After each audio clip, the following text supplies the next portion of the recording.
Hey guys, welcome to another episode of LJ's Garage. I am sitting in a 2024 Toyota RAV4 XLE. I know you guys are going to notice that this has Colorado plates and you're going to be like, oh my god, the Mile High City? LJ, what are you doing there?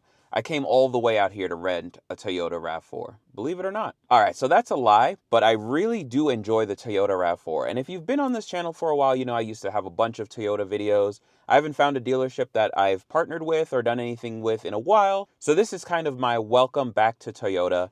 And I thought, what better way than the 2024 Toyota RAV4? The RAV4 needs no introduction. It doesn't need me to explain what it is, how long it's been around, any of that. Because if you know anything about Toyota and the SUV market, you know the RAV4 kills this segment, which is actually a pretty competitive segment now. And even with the Corolla Cross, the RAV4 is still, you know, Toyota's, baby, along with the 4Runner and the Camry and the Corolla and the Sequoia. With that being said, Toyota has a lot of gems, and the RAV4 is no exception to that.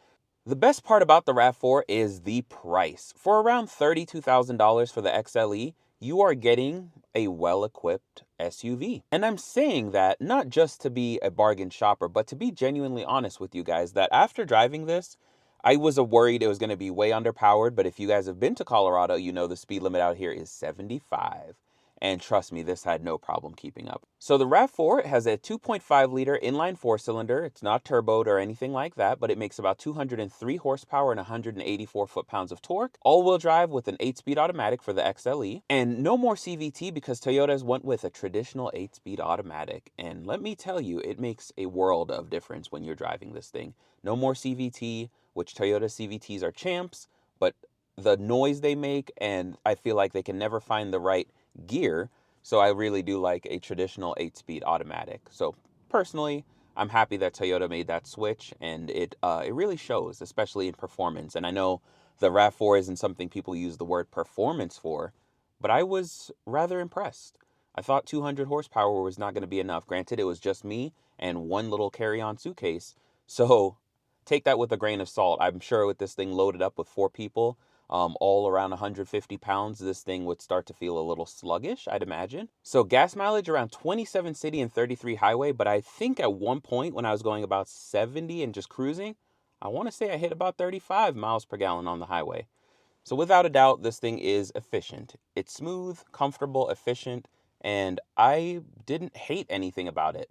And that's a surprise because usually at this price point, there's something that I don't like. So with that out the way, let me give you guys a quick walk around tour, the nitty gritty, straight to the point. All right, so here's the outside of the RAV4. This is not really a new recipe. They've been doing this for probably about 5 years now. So if you've seen anything from a 2019 and forward, this is pretty much the traditional RAV4 design. So I'm gonna go ahead and start with the second row and show you guys kind of what you get with that. So this is what the second row looks like. Let me move my suitcase out the way, and I'll show you guys what leg room you get. So I'm 5'9", sitting comfortably, and let me go ahead and show you guys the headroom. Plenty of headroom back here. Nice cloth seats. I know that a lot of people are going to say, man, I wish this had leather. If you want that, bump up a trim. Let me flip you guys around, and you'll see that you got some charge points back here, and then rear climate vents. So you got just enough room for 4 adults comfortably. Once you get to like larger adults and more than that, it gets really cramped in here. But for the average person, this is plenty of car, for them. All right, so I'm gonna go ahead and I'm gonna open up this rear hatch. One thing you will notice is that I did not have a power tailgate there. So some people will say that's kind of a foul. And I think Toyota had to decide where they were gonna cut costs. And that's one of those features at this price point, $30,000. Who all really needs that? You got a nice little privacy cover there. And underneath here, you do get a little bit more storage and a spare tire. Pretty nice. And let's move this cargo mat. But yeah, this is all the space that you get back here.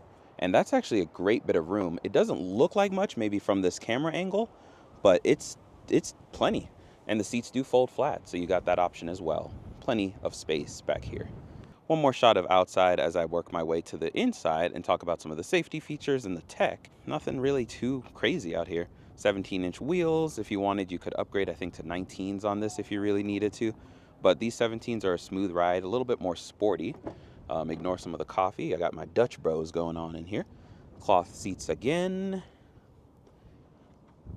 And yeah, but this is a good interior.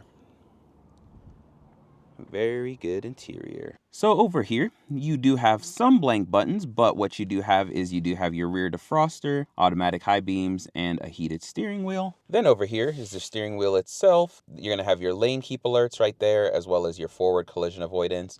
Over here, more controls for your media. And let's go ahead and turn this on because this does have a digital display, and give you guys a quick sneak peek before we make our way over here. Ignore the cords, but let me move that. And that's what that looks like. So lots of buttons that I will cover. You will notice you got dual climate control, heated seats, traction control off button, a large display right up front. So push start. Let me give that a start up right here. RAV4. Tough. So yeah, this is the new digital display that they've been doing. I don't love the resolution. I feel like it looks a little bit kind of unfinished in a sense.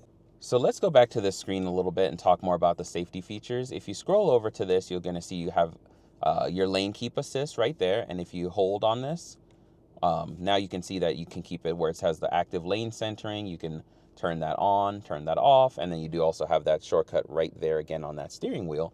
But you're going to have your sway warnings, your sway sensitivity, all of that, forward collision avoidance right there, or pre-collision avoidance as Toyota calls that. Then scrolling down, you're going to have your blind spot monitoring, and you can see that what that looks like in the little side mirror. Rear cross traffic alerts, all of those things there. So all your safety features, it pretty much has the important stuff that you need nowadays, I would say.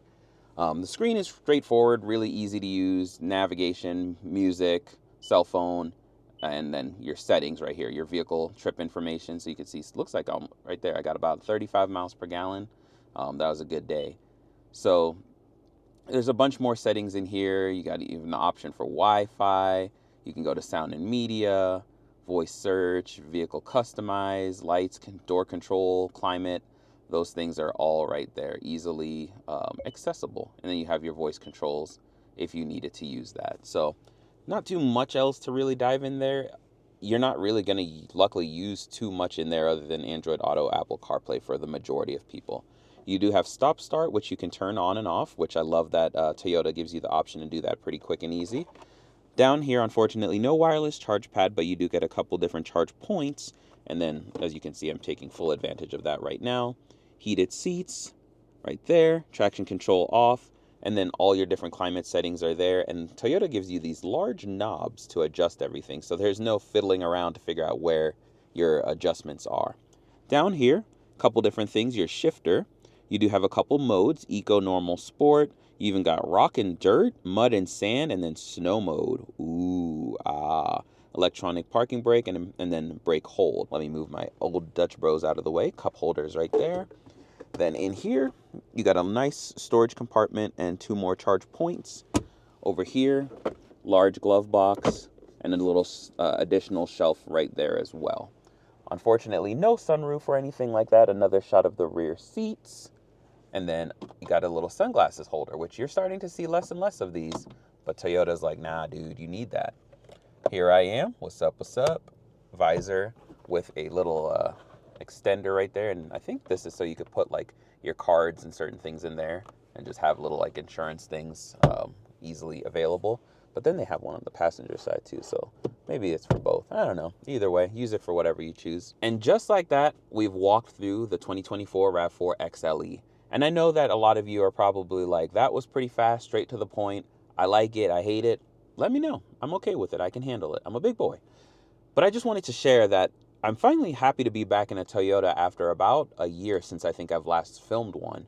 Other than the Toyota Supra, I think I did that. But this always makes me excited, especially for the new Toyota lineup that's coming out this year. The 4Runner, the Sequoia, all of those things. So if you're new to the channel, consider hitting that subscribe button. Any questions, comments, concerns, let me know. But I'll tell you this much. The RAV4 always shines, and it's so reliable. It is a tank, a workhorse, and as you can see, it's very, very practical. So I can't recommend this enough, especially under $35,000. This beats out a lot of its competition. And I know that you guys have some other alternatives. So I'd love to hear what you would choose over the RAV4 or what other vehicles you're considering. But let me know what you guys think. And once again, thank you so much for watching. I will see you guys on the next episode. Peace.